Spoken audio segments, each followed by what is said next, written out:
नमस्कार, मैं हूं पलक रघुवंशी और बंसल न्यूज की खास पेशकश में आपका स्वागत है। जैसा कि आप जानते हैं, आयुष्मान में हर दिन हर बार स्वास्थ्य संबंधी समस्याओं पर खास जानकारी दी जाती है। इसी कड़ी में हमारे साथ है मिस अनिमा गोयल, जो Bansal news super speciality hospital Bhopal में कंसल्टेंट स्पीच लैंग्वेज पैथोलॉजिस्ट है। अनिमा जी, आपका बहुत स्वागत है। बोलना, समझाना और खुद को एक्सप्रेस करना इंसान की सबसे बड़ी ताकत है, लेकिन कई बार ये ताकत कमजोर पड़ जाती है बचपन में किसी हादसे के बाद या किसी न्यूरोलॉजिकल डिसऑर्डर के कारण। आज हम जानने वाले हैं कि स्पीच एंड हियरिंग थेरेपी के बारे में।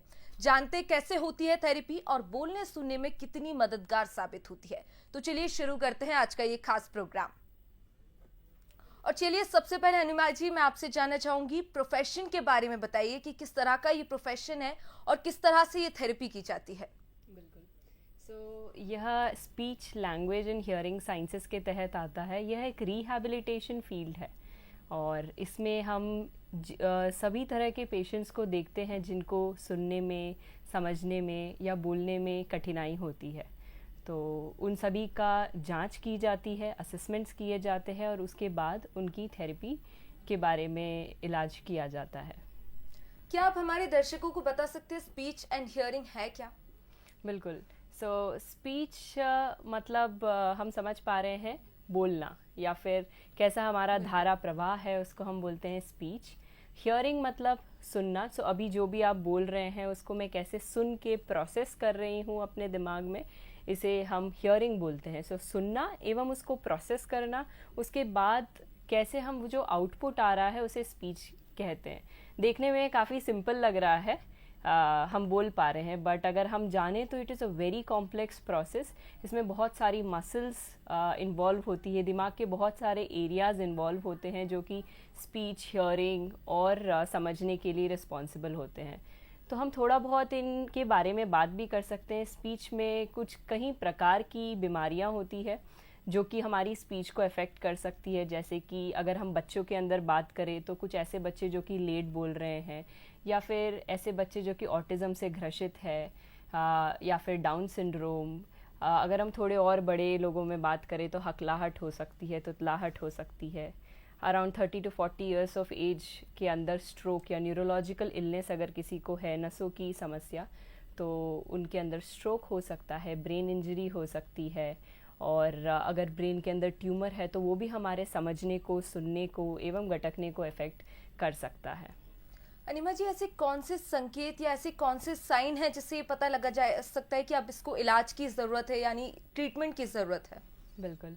तो ये हमें पहले ये जानना ज़रूरी है कि किस तरह के डिज़ॉर्डर के अंदर हम अगर वार्निंग साइंस देखें। तो अगर हम बात करें बच्चों के अंदर, ऐसे बच्चे जो कि लेट बोल रहे हैं, सपोज़ अगर आपका बच्चा 2 या 3 महीने का हो गया है और अभी स्माइल नहीं कर रहा है या फिर कुछ आवाज़ें नहीं निकाल रहा है जिसे हम बोलते हैं कूइंग गूइंग, या फिर अगर आपका बच्चा उसके बाद 4 से 6 महीने का हो गया है और बैबलिंग नहीं कर पा रहा है। बैबलिंग मतलब ब ब ब या क ख ऐसी आवाज़ें निकालना जिसे हम बैबलिंग कहते हैं। 9 महीने का हो गया, अपने नाम पर नहीं रिस्पॉन्स दे रहा है बच्चा, पलट के नहीं देख रहा है।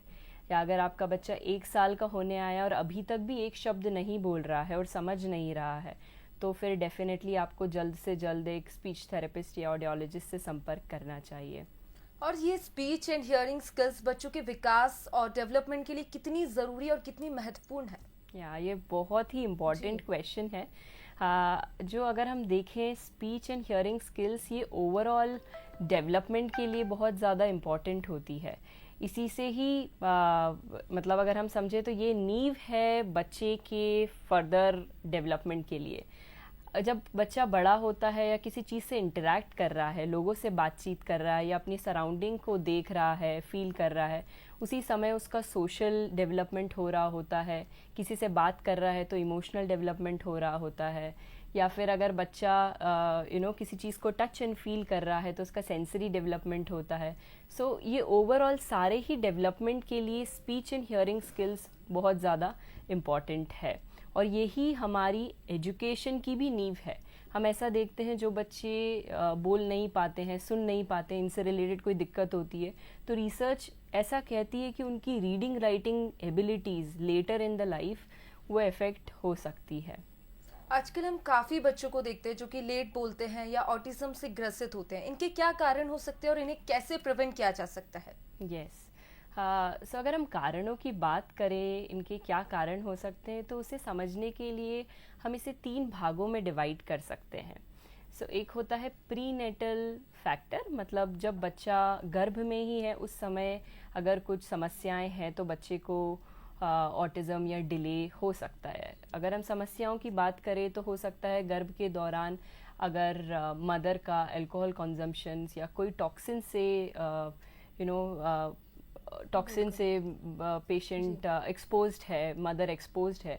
अदर देन दैट, या अगर उस दौरान मदर को झटके की समस्या है, सीजर्स की समस्या है, तो भी ऑटिज़म या डिले हो सकते हैं। सेकेंड रीज़न अगर हम बात करें पेरीनेटल फैक्टर, मतलब ड्यूरिंग द डिलीवरी, जब बच्चा पैदा हो रहा है उस समय अगर प्री मेच्योरिटी है, अगर बच्चा जो डेट दी थी उससे जल्दी पैदा हो जाता है तो भी एक कारण हो सकता है। साथ ही साथ अगर बच्चा लेट रोता है, कुछ देर बाद अगर बच्चा रोता है, तो डिलेड बर्थ क्राई भी एक रीज़न हो सकता है बच्चे के डिले या ऑटिज़म के लिए। अगर हम पोस्ट नेटल फैक्टर की बात करें, डिलीवरी के बाद कैसे बच्चे का डेवलपमेंट हो रहा है, उसमें भी कुछ फैक्टर्स हो सकते हैं, जैसे बच्चे को पीलिया हो जाना, अगेन बच्चे को झटके आ जाना, या फिर कुछ एनवायरमेंटल फैक्टर्स होते हैं, जैसे कि आजकल सोशलाइजेशन बहुत कम होता है, कम मिलना जुलना, उससे भी बच्चे का ऑटिज़म या उसको डिले हो सकता है। एक बहुत महत्वपूर्ण जो एनवायरमेंटल फैक्टर मुझे लगता है आज के एरा में जो बढ़ रहा है, that is increased screen time. TV और फ़ोन का ज़्यादा से ज़्यादा इस्तेमाल होना, जिसकी वजह से हम इंटरेक्ट कम करते हैं और लैंग्वेज काफ़ी इफ़ेक्ट हो सकती है। अनिमा जी, आपके पास कई ऐसे पेशेंट्स आते होंगे जो डाउन सिंड्रोम के हैं या इस तरह के प्रॉब्लम्स जो फेस कर रहे हैं, उनको मेंटली भी बहुत सारी प्रॉब्लम्स फेस करनी पड़ती होगी। सोसाइटी में उसको गलत वे में देखा जाता है या उनको बहुत बुली किया जाता है। उन स्टूडेंट्स को या उन लोगों से कैसे डील किया जा सकता है? बिल्कुल। तो यही है कि आई वुड से कि जितना ज़्यादा हम ये सब जो दिक्कतें हैं, चाहे स्पीच से रिलेटेड हो, हियरिंग से रिलेटेड हो, इनको उन सभी लोग जो उनसे ग्रसित हैं, उनको जितना ज़्यादा हम सोसाइटी में एक्सेप्ट कर सकते हैं, इंक्लूसिव सोसाइटी बना सकते हैं, उतना होलिस्टिक बच्चे का डेवलपमेंट पर काफ़ी असर पड़ेगा। उसका डेवलपमेंट और अच्छी तरीके से हो सकता है। अगर सपोज़ किसी बच्चे को डाउन सिंड्रोम है और हम उससे नहीं सोशलाइज कर रहे हैं, थिंकिंग दैट कि बच्चे को वो बीमारी है, शायद मेरे बच्चे को भी वो बीमारी हो जाए अगर मैं उसके पास छोड़ दूँ, तो ऐसा बिल्कुल नहीं है। हमें ये समझना है कि ये जो भी बीमारियां हैं ये कंटेजियस नहीं है, ये एक दूसरे के साथ रहने या खेलने से नहीं फैलती है। इनफैक्ट अगर हम बच्चे को उनके साथ खेलने दें तो उससे जो इन समस्याओं से पीड़ित हैं उनका डेवलपमेंट बहुत अच्छी तरीके से हो सकता है। अनिमा जी, क्या लड़खड़ाकर बोलना या हकलाकर बोलना पूरी तरह से ठीक हो सकता है कि पूरी प्रॉब्लम जड़ से निकल सकती है? यस, काफ़ी हद तक हमें ये समझना पड़ेगा इसमें कि हकलाहट की सिवियरिटी क्या है और किस समय पर पेशेंट थेरेपी के लिए या एक प्रोफेशनल को रीच करा है। अगर पेशेंट बहुत यंग एज में आ जाता है और उसकी जांच हो जाती है और थेरेपी शुरू जल्दी ही से जल्द की गई है, तो डेफिनेटली उसका ट्रीटमेंट, मतलब हम देख सकते हैं कि बच्चा बिल्कुल नॉर्मल बच्चों की तरह बात कर सकता है। या इनफैक्ट अगर हम अडल्ट्स में भी बात करें, अगर पेशेंट की थेरेपी समय पे शुरू करी जाए तो वह काफ़ी हद तक एक नॉर्मल फ्लुएंसी, एक नॉर्मल धारा प्रवाह हो सकता है। इस तरह की प्रॉब्लम में ये थेरेपी तो हेल्पफुल हो ही सकती है। इसके साथ ही फैमिली, पेरेंट्स और आसपास के लोग कैसे हेल्प कर सकते हैं ऐसे पेशेंट्स के साथ? बिल्कुल। सो सपोज अगर हम बात करें हकलाहट की, तो अगर हम जैसे कि भी बात कर रहे थे, so as a family member हम जितना ज़्यादा पेशेंट को सपोर्ट कर सकते हैं, हमें सपोर्ट करना है। सपोर्ट इन द सेंस, जब वो कुछ बोलना चाह रहे हैं और हमें ऑलरेडी पता है उन्हें हकलाहट की दिक्कत है, तो बी पेशेंट। आपको ज़्यादा जल्दबाजी नहीं करनी है कि आप बोल के बताओ, बोलिए। So give some time to the patient. इसके साथ साथ ज़्यादा सवाल ना करें आप पेशेंट से, ताकि वो थोड़े और कॉन्फिडेंट रहें जो भी वो बोलना चाह रहे हैं उसके अंदर। और जितना ज़्यादा हम हमारे एनवायरनमेंट को मॉडिफाई कर सकते हैं पेशेंट के कंफर्ट के अकॉर्डिंग जितना एक्सेसिबल बना सकते हैं, इंक्लूसिव बना सकते हैं, वो बहुत अच्छा रहेगा पेशेंट के लिए। और सबसे ज़रूरी बात, जनरली लोगों को लगता है कि स्पीच थेरेपी सिर्फ बच्चों के लिए होती है। इस बात पर क्या कहना चाहेंगे कि यह सिर्फ बच्चे, एडल्ट्स या बुजुर्ग में भी इस तरह की प्रॉब्लम्स पाई जाती हैं? बस ये एक बहुत ही बड़ी भ्रांति है कि स्पीच थेरेपी सिर्फ बच्चों में ही की जाती है, बट ऐसा बिल्कुल भी नहीं है। एक स्पीच थेरेपिस्ट एवं ऑडियोलॉजिस्ट सभी उम्र के बच्चों को देखते हैं। अगर हम बात करें बच्चों में, ऑलरेडी हम कर चुके हैं कि जिन बच्चों को डिले होता है, ऑटिज़म होता है, तुतलाहट होती है, उनको स्पीच थेरेपी की ज़रूरत होती है। अगर हम थोड़े और बड़े अडल्ट या वयस्कों में बात करें तो उसमें हकलाहट हो सकती है, या फिर एक बहुत ही कॉमन डिज़ॉर्डर होता है जिसे हम बोलते हैं वॉइस डिज़ॉर्डर, मतलब जहाँ पर आवाज़ में बदलाव हो सकता है। किसी की आवाज़ भारी है, जेंडर अप्रोप्रिएट वॉइस नहीं है। सपोज़ कोई मेल है और उसकी आवाज़ फीमेल लाइक है, तो उसमें भी वॉइस थेरेपी की ज़रूरत हो सकती है, स्पीच थेरेपी की ज़रूरत हो सकती है। थोड़े और बड़े एज ग्रुप में बात करें, अगर हम 30 to 50 ईयर्स ऑफ एज में, तो उसमें बहुत सारे न्यूरोलॉजिकल कारण हो सकते हैं, जैसे कि लकवा आ जाना, ब्रेन में कोई ट्यूमर का होना, या फिर रोड ट्रैफिक एक्सीडेंट के बाद ब्रेन में इंजरी आ जाना। ये सब भी स्पीच या स्वॉलोइंग रिलेटेड प्रॉब्लम इस पर्टिकुलर एज में हो सकती है। सिर्फ न्यूरोलॉजिकल डिसऑर्डर्स ही नहीं, साथ ही साथ हेड एंड नेक कैंसर, गले एवं मुंह का कैंसर से भी स्पीच या फिर स्वॉलोइंग पेशेंट की इफेक्ट हो सकती है। क्या ये थेरेपी दवाइयों से चलती है या पूरी तरह से नॉन मेडिकल प्रोसेस है? मतलब दवाइयों के बेसिस पे आप ट्रीट करते हैं या इसको हम नॉन मेडिकल प्रोसेस पे भी ट्रीट कर सकते हैं? जो स्पीच थेरेपी जो होती है, जैसा कि मैंने बताया, ये एक रिहैबिलिटेशन फील्ड है। दवाइयाँ पैरेलली चल सकती है, बट ऐसा नहीं है कि थेरेपी में हम पेशेंट को कोई दवाई देंगे उससे वो बोलने लगेगा या सुनने लगेगा या गटकने लगेगा। ये प्योरली एक behavioural based, evidence based practice है, जिसमें कई तरह की बिहेवियरल अप्रोचेस होती है, कुछ फिजिकल एक्सरसाइजेस भी होती है गले की, जिनसे पेशेंट को ट्रीट किया जाता है। जैसा कि आपने बताया, स्ट्रोक या लकवे के बाद बोलने और निगलने में, स्वेल करने में बहुत दिक्कत होती है, उसका मरीज के ऊपर असर और उसकी थेरेपी के बारे में क्या कुछ बताएंगे आप? बिल्कुल। तो अगर हम बात करें स्ट्रोक की, तो स्ट्रोक के अंदर जब पेशेंट को ब्रेन में इंजरी होती है तो बहुत सारे, अराउंड 80% ऑफ द पेशेंट को गटकने की समस्या हो सकती है। अब ऐसा इसलिए होता है बिकॉज स्ट्रोक के दौरान ब्रेन के ऐसे एरियाज अफेक्टेड होते हैं जो कि सुनने में, बोलने में या फिर गटकने में रिस्पॉन्सिबल हो सकते हैं। इसका मरीज पर काफ़ी गहरा असर पड़ता है। हम सोच सकते हैं, अगर हम कुछ क्षण के लिए भी अगर हम नहीं बोल पाए या कुछ क्षण के लिए अगर हम नहीं निगल पाए, तो हम देखते हैं उस समय पेशेंट में बहुत सारा चिड़चिड़ाहटपन या फिर डिप्रेशन, एंजाइटी, इस तरह की दिक्कतें आ सकती है जब पेशेंट नहीं बोल पा रहा है। और अगर जब पेशेंट नहीं गटक पा रहा है, उस समय पेशेंट को काफ़ी लंबे समय तक नाक की नली द्वारा खाना ग्रहण करना पड़ता है, तो वह बिल्कुल भी पेशेंट के लिए मतलब पेशेंट डेफिनेटली अच्छा फील नहीं करते। और अगर पेशेंट अटेम्प्ट भी करते हैं खाने का, तो उस समय देखा जाता है कि जो भी खाना है वह या तो आहार नली में फंस जाता है या फिर श्वास नली में चल जाता है, वह पेशेंट को निमोनिया, इस तरह की चीज़ें डेवलप हो सकती है। तो पेशेंट पर इसका काफ़ी गहरा असर पड़ता है। इस तरह के जो पेशेंट्स होते हैं उनको किस तरह से डील करना होता है, ये तो आपने मेरे को बताया, बट मैं दर्शकों के लिए ये भी जानना चाहती हूँ कि इन पेशेंट्स की ऐसी क्या रिकवरी फेज हो सकता है, उनको क्या बताया जा सकता है जिससे वो मोटिवेट हो, क्योंकि मेंटल इलनेस बहुत बड़ी चीज़ है जिसको आज हम इग्नोर नहीं कर सकते, उसको कैसे डील किया जा सकता है? यस, तो सबसे इम्पॉर्टेंट ये है कि अगर किसी पेशेंट को स्ट्रोक हुआ है तो जल्द से जल्द उसका रिहैबिलिटेशन शुरू करा जाए, स्पीच थेरेपी या स्वॉलोइंग थेरेपी शुरू करा जाए। ऐसा इसलिए जल्द से जल्द शुरुआत करने का रीज़न ये भी है क्योंकि उस समय ब्रेन की न्यूरोप्लास्टिसिटी सबसे ज़्यादा होती है।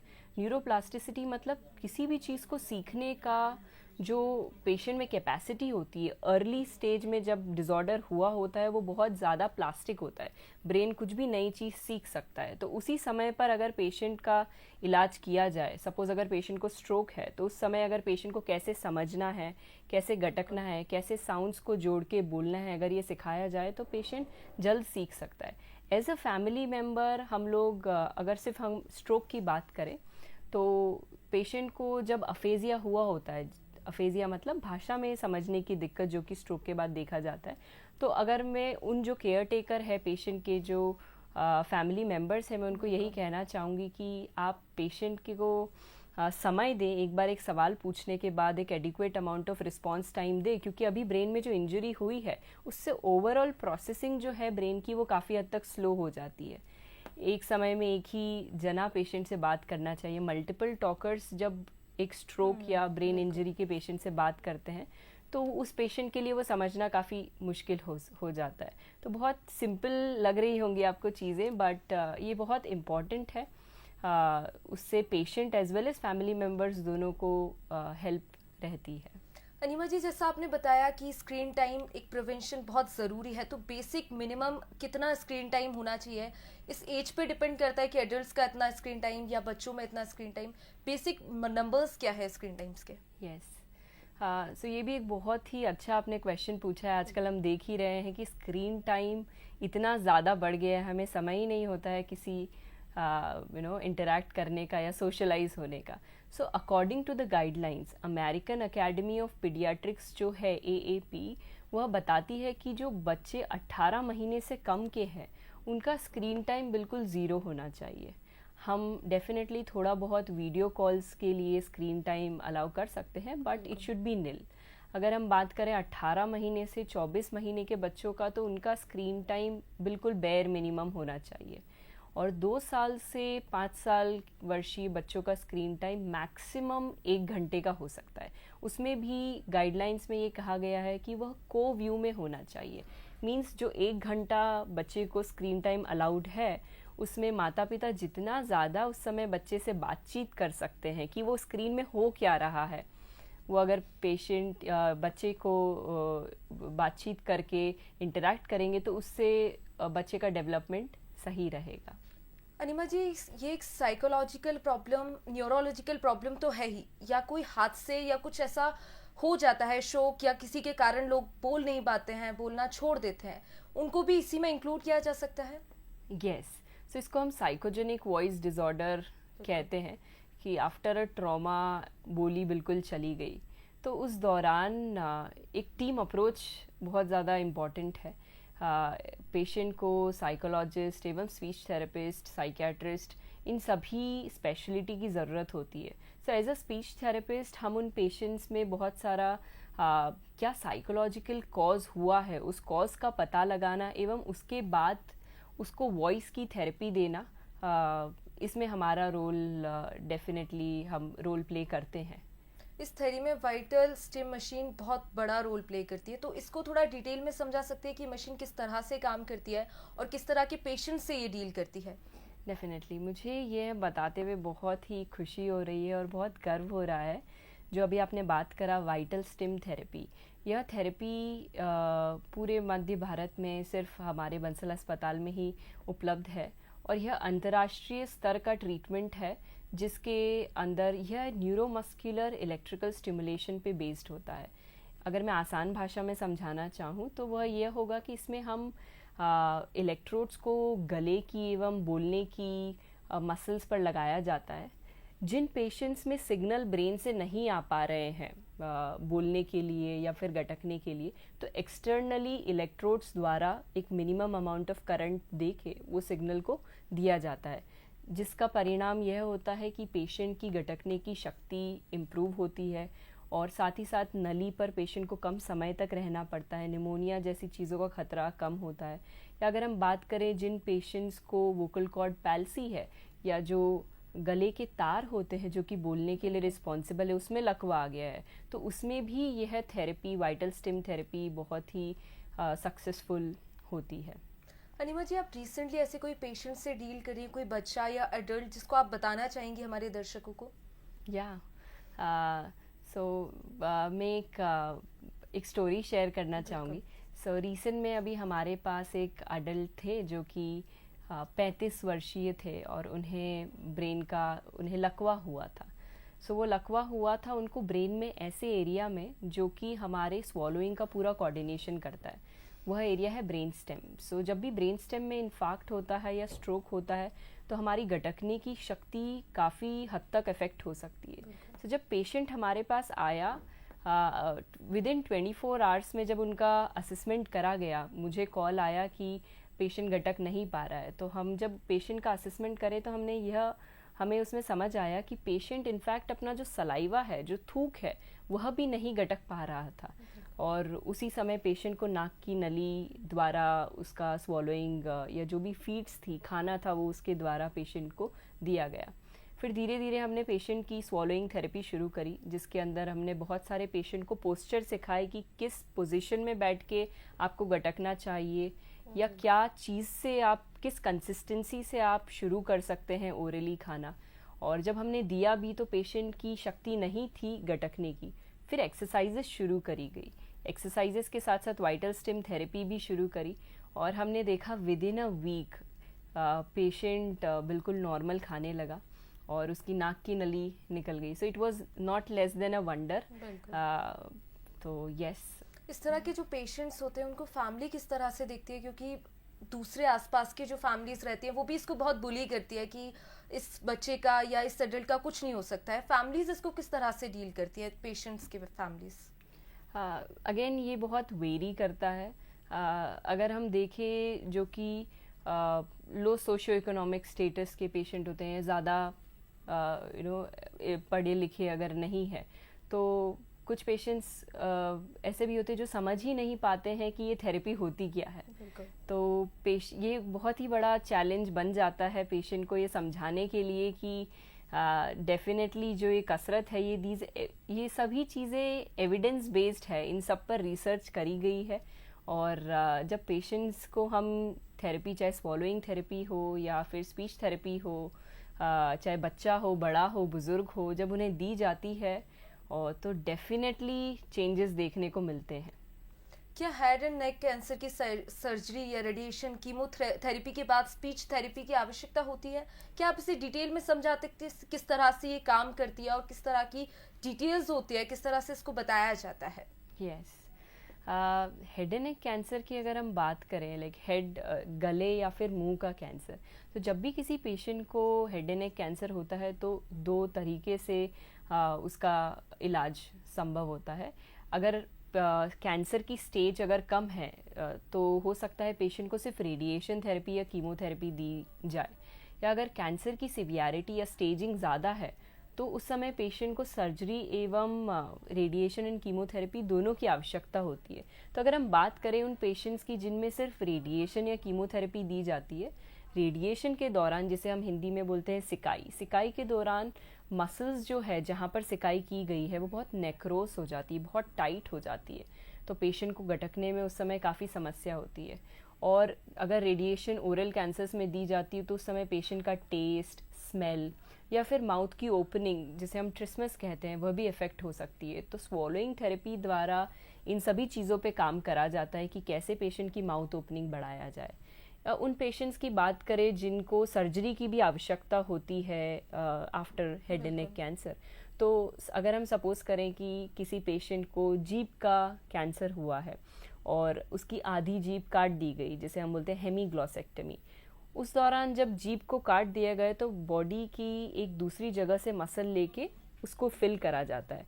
अब क्योंकि ये पूरा नया स्ट्रक्चर है तो उसका फंक्शन रीगेन करने में कि कैसे जीभ को मूव होना है, जीभ एक बहुत ही अहम हिस्सा है बोलने के लिए एज वेल एज गटकने के लिए, तो अगेन उसमें एक स्पीच थेरेपिस्ट का बहुत ही अहम भूमिका होती है कि कैसे उस फ्लैप के रिकन्स्ट्रक्शन के बाद उसकी स्वॉलोइंग को इम्प्रूव करा जाए और कैसे उसकी स्पीच पे वर्क करा जाए।